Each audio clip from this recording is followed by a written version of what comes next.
stop for a second. Not literally. You're probably doing something else right now while you listen to this. Maybe driving, maybe at the gym, maybe with 3 browser tabs open, a half-read text on your phone, and that to-do list you rewrote for the 4th time this week without crossing anything off. And that's fine, because exactly that, is what today is about. How many projects do you have open right now? Not the browser tabs. The life projects. The online course you bought and never finished. The business idea you outlined in a notebook that's sitting in a drawer. The novel you started writing last January with that electric feeling that this was finally going to be the year. The workout program you began on the 2nd Monday of the month because starting on Monday felt more intentional. The podcast you recorded 2 episodes of and quietly let disappear. The book you abandoned at chapter 7 when things got busy. How many? If the number is more than 3, you're not alone. If the number is more than 10, you're in the group that would never say it out loud, but might share this video in silence to someone who needs to hear this, while privately knowing you're really talking about yourself. That's productive shame. And it's going to be very useful today. Before we go any further, one thing matters. If you made it to this episode, you've been walking a path. The previous videos in this series aren't random content. They're steps. Each one built something that this one is going to use. If you haven't watched the earlier episodes in this channel, you'll want to go back after this. And if you've been on this journey for a while, you already know this isn't content. It's a progression. To make sure this journey keeps reaching you, subscribe if you haven't yet. Hit the notification bell, leave a like on this video that tells the algorithm that what we're building here is worth amplifying, and drop a comment below with the number of projects you currently have open. Just the number. You'll be surprised how many people are counting the same thing you are. Now, back to the carriage. The Quantum Carriage is stopped today at an unusual station. Not a major hub. A small platform, almost deserted, where the sign reads only one thing: unfinished projects. And if you look around this platform, you'll see what every person living inside this pattern has somewhere in their mind. Stacks. Stacks of beginnings. Each one with a start date and no end date. Jung is seated by the window with that expression that doesn't judge but doesn't protect you either. Watts is leaned back with the ease of someone who found grace in everything, including abandoned beginnings. Dispenza is flipping through what looks like a neuroimaging report. Rogers has that quiet presence that makes you feel seen without having to explain yourself. Peterson is standing, with the posture of someone about to say something that's going to be uncomfortable in exactly the right way. And Hélio Couto is watching the platform with focused attention, as if reading the energetic pattern of every pile out there. Then the narrator announces, today's guest comes from Central Europe, from a research project that took decades to complete, which, given the circumstances, carries a poetic irony that is almost too perfect. Mihaly Csikszentmihalyi enters the carriage with the calm of someone who spent an entire life studying the state in which time disappears. He sits, looks at the stacks on the platform outside, and says only they never reached the threshold. The carriage begins to move. And before any of the thinkers speak, the narrator needs to say one thing that is going to reframe everything you've ever believed about this pattern. You don't have a discipline problem. Say that internally one time. You don't have a discipline problem. What you have is a nervous system and a dopamine circuit that were, literally, neurologically, trained to prefer the beginning over the end. And that isn't a character flaw. It's biology. But biology that became identity, and identity that became destiny. That's what we're talking about today. The cycle of starting without finishing isn't a productivity failure. It's a chronic identity crisis disguised as enthusiasm. Every project you start and abandon isn't just an incomplete task. It's a fragment of who you promised yourself you'd become. And over time, this is the part that lands differently. Your brain learned that you are not someone who finishes. And once that identity is installed, every behavior begins to serve it automatically. Let's understand how that happened. And more importantly, what to do with it starting today. Alan Watts spoke first, and he didn't begin with concepts. He began with an image. "Think about the way you plan a trip," he said, "with that rhythm that sounds like music being thought out loud. There is a moment before you leave when the trip is perfect. You haven't faced the delayed flight. You haven't discovered that the hotel is on a noisy street. You haven't felt exhausted on the third day. The trip that exists in your mind before it happens is always better than any trip that actually occurs. And do you know what the problem with that is?" He paused. "The pleasure has already been consumed. In the anticipation, before you left the house, that isn't abstract philosophy. It's neuroscience that Watts intuited decades before the instruments existed to confirm it. When you get a new idea, a project, a business, a plan, your brain releases dopamine. But here's the data point most people have never heard. Dopamine is not the pleasure neurotransmitter. It's the anticipation neurotransmitter, the seeking chemical, the what-if molecule. The actual pleasure of completing something uses an entirely different circuit, far less stimulating, far less dramatic, far less addictive. Joe Dispenza leans forward at this point, because this is exactly where the neuroscience enters with force. When you imagine a new project, he explains, the prefrontal cortex lights up like a city at night, dopamine rises. The body experiences an anticipatory reward that is, in physiological terms, nearly indistinguishable from the reward itself. You literally feel as though you've already arrived. And when the body feels it has already arrived, the drive to walk the path weakens. Why travel somewhere you already are? That explains the pattern with an uncomfortable precision. You buy the course and feel like you're learning. You sign up for the gym and feel like you're getting healthier. You open the notebook and write the chapter title and feel like you're writing the book. The beginning of an action activates the same circuit as its completion. And the brain, which is a biological energy optimizer, always chooses the shortest path to reward. Starting is the shortest path.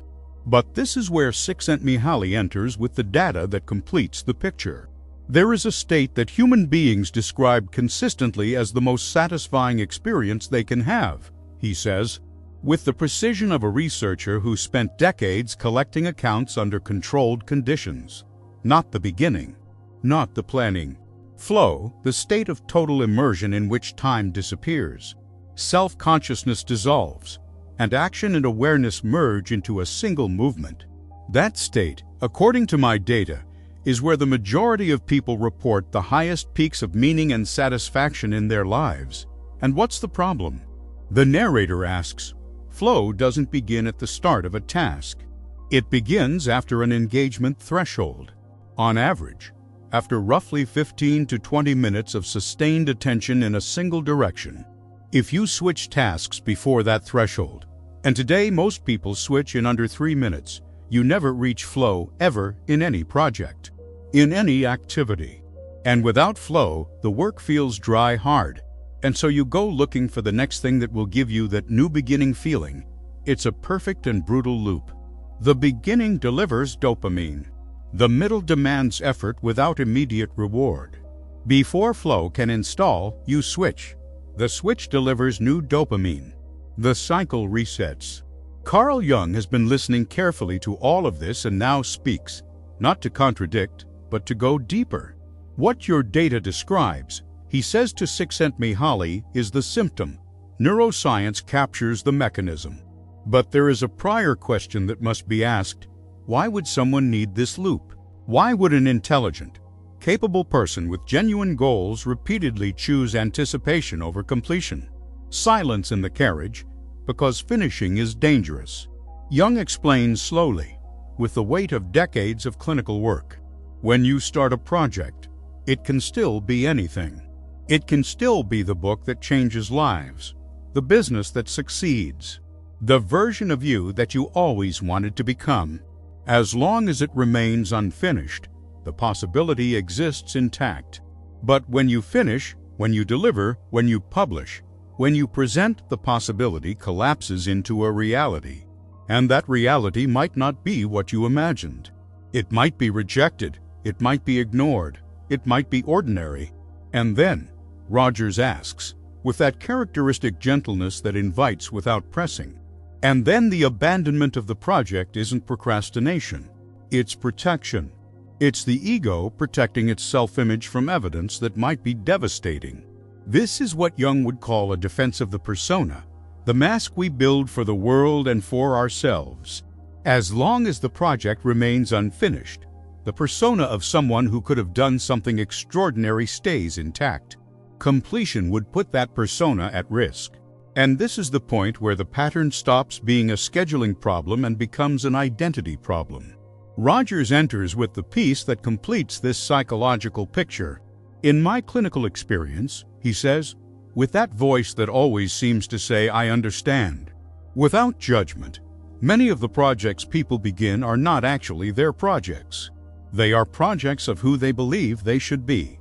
They are responses to internalized expectations, comparisons with others, idealized versions of the self that were never critically examined. And when the real self encounters the project of the idealized self, there's an incongruence. The organism senses it is chasing something that doesn't belong to it, and it stops. This lands differently, because it means that some of your abandoned projects weren't self-sabotage. They were wisdom. The problem is that when the organism can't distinguish between this project isn't mine and I don't deserve to finish anything, the abandonment pattern generalizes and becomes identity. Now the exercise for this chapter. It's not a protocol. It has no deadline, no number of days. It's a practice you can do right now, while driving, while walking, while waiting at a red light. Think of one project you started and didn't finish. Just one. The first one that comes to mind. Now ask that project a single question, internally, without analyzing, just letting the answer surface. Was this project mine, or was it for who I thought I was supposed to be? You don't need to answer right now. You don't need to write anything. Just let the question work. It will find its answer without you forcing it.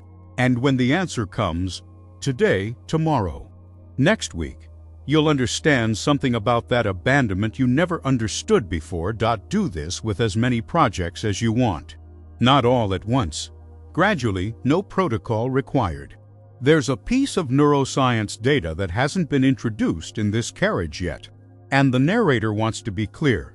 This is the one that's going to change how you see yourself. Not how you see your projects. How you see yourself. In 2021, researchers at the National Institutes of Health published a study on what they called residual activation. What they found is that when a task is interrupted before completion, the brain doesn't fully release the context of that task. It keeps an active file running in the background, a process consuming cognitive resources even when you're doing something completely unrelated. This phenomenon had been partially documented before in what's known as the Zygarnik effect, discovered by Russian psychologist Bluma Zygarnik in the 1920s, when she observed that waiters could remember undelivered orders far more accurately than completed ones. The brain keeps open what it hasn't closed. Now multiply that by 20 abandoned projects. You're not just carrying incomplete work in a drawer somewhere. You're running 20 background processes in your mind simultaneously, each one quietly consuming attention, energy, and cognitive capacity in ways you can't see.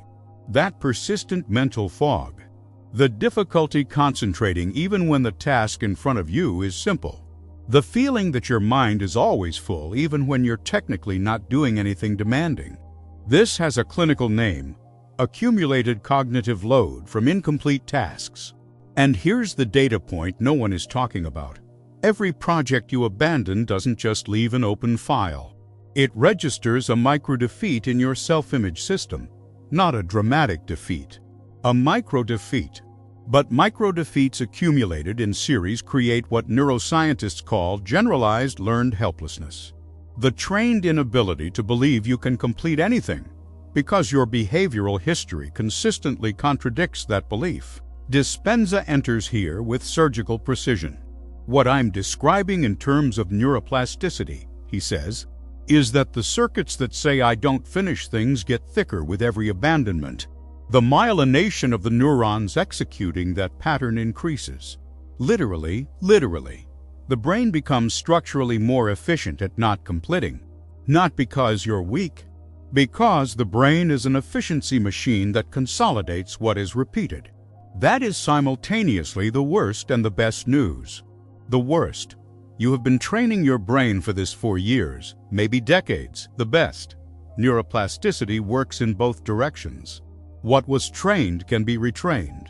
And it doesn't take as long as it took to install the original pattern, because the adult brain learns through intensity and emotion, not just repetition.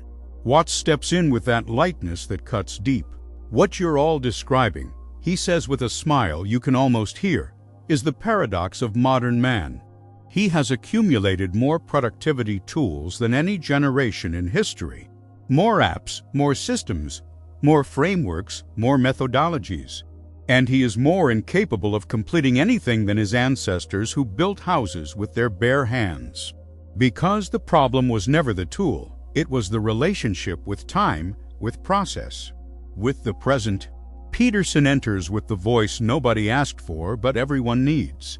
There's a moral dimension to this that's being softened too much, he says, not cruelly, but with a precision that makes his honesty land like a useful punch.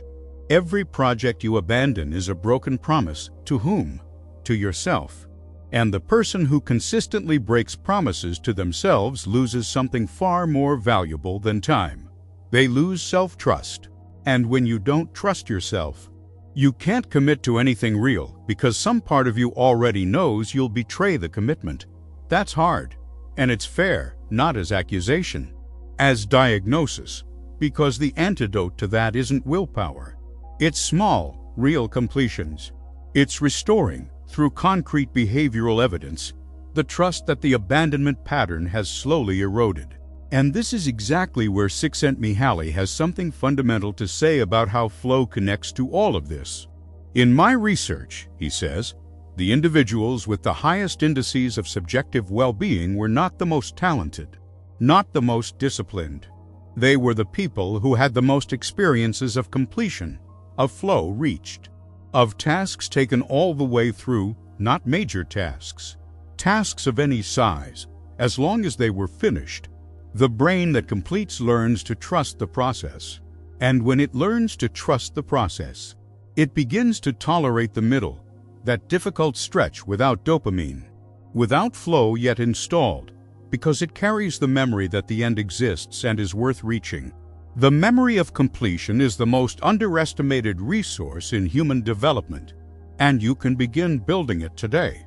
With anything small. Hélio Couto, who has been in focused silence throughout this chapter, speaks now with a perspective that extends the frame beyond neuroscience. From a quantum standpoint, he says, each unfinished project is a suspended intention in the field, a frequency emitted without resolution. Imagine a musical chord played but never resolved. That tension remains in the individual's vibrational field, not as metaphor, as a real emission pattern. And the field that responds to your frequency receives that signal of incompleteness as instruction. You are literally broadcasting incompleteness and drawing correspondences to it. The field doesn't judge, it mirrors. And now the narrator needs to build a bridge that will shift the direction of this episode. Everything said so far is diagnosis. Important, necessary, revealing. But the next chapters move into what Jung would call integration. The process by which the pattern isn't fought, but understood, and through understanding, transformed. Before that, if what was said here resonated, if you recognized yourself in this cycle, share this video with someone you know who lives in this loop, not as judgment, as a gift. And in the next episodes of this series, we go into the territory of multitasking, fragmented attention, and how to rebuild the capacity to finish from identity, not willpower. You'll want to be here for that. The narrator looks out the moving carriage window and says, every theory needs a face. Because the brain doesn't change with data, it changes with stories, with faces, with recognition. So let's put faces on this pattern. The first face is a woman in her early 30s. Let's call her Amanda, a project manager at a tech company in Austin, Texas. She's exceptionally good at her job.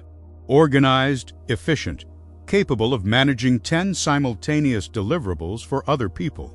But when it comes to her own personal projects, the UX design certification she always meant to finish, the YouTube channel she planned to launch, the memoir she started writing 3 times, 0% complete every single one. When she started therapy, the first question her therapist asked was, "What would happen if you launched the channel and it didn't grow?" She was quiet for a long moment, then said, "I'd stop being someone who could have done that." Jung would have recognized that immediately as a defense of the persona. While the channel doesn't exist, Amanda is someone with untested potential. If the channel exists and doesn't perform, she's someone who tried and didn't make it. The protection is non-completion. The abandonment is the identity preservation mechanism. What did she do? She didn't launch a channel. She posted one video. No announcement, no strategy, no perfect thumbnail. A 6-minute video about something she knew well. And when she finished editing and uploaded it, without waiting for any result, she said she felt something she couldn't name. That she only later understood as what Rogers would call congruence. The alignment between who she was and what she was doing. She didn't need success. She needed completion. The second face is a man in his mid-40s. Let's call him Marcus, a serial entrepreneur based in Chicago. He started and walked away from 4 businesses. Not for lack of talent. All of them had initial traction. But in every single one, the pattern was identical. The first 3 months brought maximum energy. Intense work, early wins. From month 4 onward, a progressive loss of interest, the emergence of a better idea, and eventually the quiet shutdown. What he discovered, through a self-examination process that took 2 years, was that the businesses he started were never the businesses he actually wanted. They were the businesses he believed someone like him was supposed to want. The influence of a highly successful father. The social pressure of a particular success profile. The persona of the driven entrepreneur being constructed without the real self ever being consulted. Rogers would say, there is a difference between the experiencing self and the self that evaluates the experience. When that gap is too large, the organism loses direction. What Marcus did was spend 1 year without launching anything. 1 full year doing only one thing, finishing small projects. He fixed things around the house that had been broken for years. He completed an online course he'd left at 50%. He read books he'd abandoned at chapter 3. Not for productivity, for retraining, for restoring the memory of completion. And when he opened his next business, a year later, it was the first one that came from inside. And it's the only one still running. The third face, and this one lands differently, is you. Not you as an abstract character. You as the human being listening to this right now, who at some level recognized the pattern. Who felt that specific contraction when the narrator asked how many projects you currently have open. Jung speaks directly here, and when Jung speaks directly, it pays to listen. What the cases just described have in common, he says, is not weakness. It is a psychic structure that prioritized protection over expression. And that structure wasn't consciously chosen. It was built in response to real experiences, often in childhood or adolescence, where completion, the delivery, the exposure, the result, was associated with judgment, humiliation, or disappointment. If you showed something you created and were ridiculed for it. If you tried something and were told it wasn't good enough. If you were compared unfavorably to someone else at a stage when you were still learning. The system learned completion is dangerous, and it became masterful at avoiding it. That isn't an excuse, it's a comprehension. And comprehension is the first step of transformation, not because understanding automatically changes behavior, but because without understanding the origin, you will fight the symptom forever without ever touching the root. Watts enters with one of the most liberating observations in this entire episode. Most people treat their unfinished projects as failures, he says. I want to offer a different perspective. They are the most honest map you have of yourself. Every project you started says something about who you wanted to become. Every abandonment says something about what you feared becoming. Together, they form the portrait of a person in process, not a broken person. The problem isn't that you started and didn't finish. The problem is that you drew the wrong lesson from it. The right lesson isn't I can't complete anything. The right lesson is I haven't yet discovered what is genuinely mine to complete. Csikszentmihalyi adds the data point that closes this chapter. In 30 years of flow research, he says, the single most consistent element among people who experience that state regularly was not talent, not discipline, not methodology. It was authenticity of choice. They were doing things they genuinely wanted to do, not things they were supposed to do. And when that authenticity exists, the engagement threshold drops. Flow arrives faster. The tolerance for the middle, that difficult stretch without dopamine, increases naturally. Because meaning sustains what discipline cannot. That opens the question this episode will carry into the final chapter. How do you distinguish what is genuinely yours from what belongs to the persona you built for the world? And how, from that distinction, do you begin constructing what Jung would call wholeness, the integration between who you are and what you create?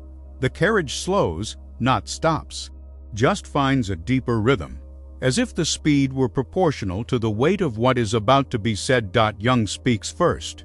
And when Jung speaks at the end of a journey like this one, it's different.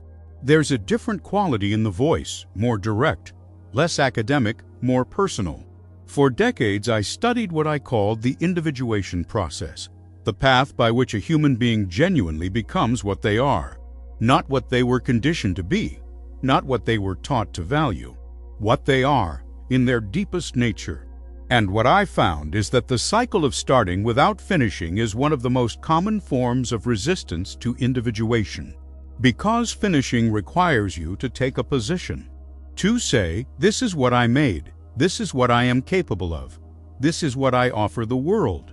And that position is, in essence, an identity declaration, an affirmation of existence. And to genuinely affirm your existence, with the vulnerability that implies, is one of the most courageous acts a human being can undertake. The antidote to your pattern is not discipline. It is identity courage. Watts raises his voice here, not to contradict Jung, but to complete the thought in his own language. What Carl is describing, he says, is what I would call being fully present in the process. The greatest illusion sustaining the non-completion cycle is the illusion that the value lives in the destination, in the launch, the result, the approval. And while you're living for the destination, the process is just an obstacle, something to be endured.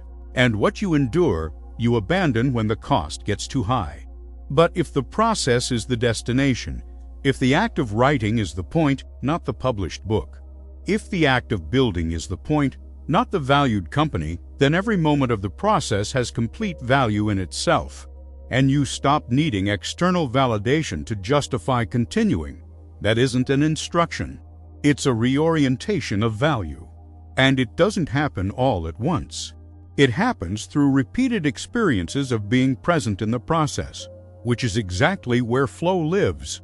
Hélio Couto picks up the quantum thread with the perspective that closes the energetic cycle of this episode.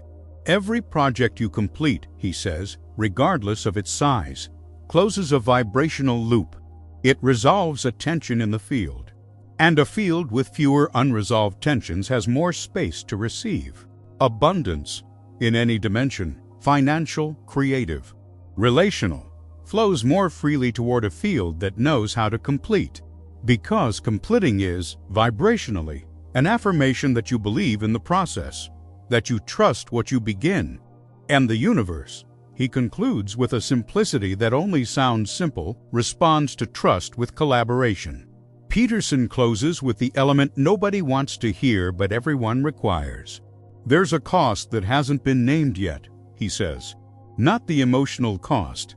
That was well covered. The existential cost. Every time you abandon something you promised yourself you'd build, You compromise the narrative of your own life. And human beings are not data processing creatures. We are narrative creatures. You live inside a story. And the story you tell about yourself determines what you're capable of imagining for your future. If your story says I start everything and finish nothing, you will interpret every new beginning through that lens. And you will unconsciously look for confirmation of the story. You will abandon before completing because completion contradicts the narrative, and the brain prefers coherence over growth. But stories change with evidence. With real completions, however small. With the deliberate accumulation of moments in which you said you were going to do something and did it. Change one line of the story, one at a time, and the whole story begins to shift. And now the defining exercise of this episode. No deadline. No 7-day protocol, no rigid sequence. What there is a simple practice, new in its frame and powerful in its structure, that you can do right now, or tonight, or in the next quiet moment you find. Call this the closing. Take one of your unfinished projects, not the largest, not the most important, the simplest one you have, and ask it one question. What is the minimum I would need to do to declare this complete? Not the ideal, not the perfect version, the real minimum. The point at which you could look at that project and honestly say, this reached an end. Incomplete in scale, complete in intention. Maybe that means posting the first chapter, not the entire book. Maybe it means organizing the home office you promised yourself you'd tackle, not renovating the whole house. Maybe it means sending the message you've been delaying for 3 weeks, not having the perfect conversation. And when you identify that minimum, not tomorrow, not next week, whenever the moment genuinely arrives, do it not for the world, for yourself, for the nervous system that needs one memory of completion, for the vibrational field waiting on the resolution of a suspended chord, for the younger version of you who promised themselves they were going to create something and is still waiting for the adult you became to honor that promise. Do this with as many projects as you want. No protocol, no schedule. As a practice of integrity with your own self. And now the mantra of this episode. Not to recite as obligation, to feel as truth. I am someone who finishes. What I begin, I respect enough to complete. Every completion, however small, is evidence of who I am. I trust the process.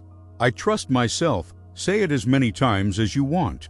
In the silence of your car, in the gap between tasks, before you fall asleep. Not as empty affirmation, as instruction to the nervous system that the story is changing. And before we close, one last thing. In the next episode of this series, we enter the territory that is the direct continuation of everything said today. What happens inside the brain when you try to do several things at once? The science of multitasking, and why the brain that believes it is doing everything is actually doing nothing with extraordinary efficiency. It's the next step in this journey. And if what was said today reached you in any way, the next episode is going to go even deeper. Hit the bell. Share this video with someone who needs to hear this.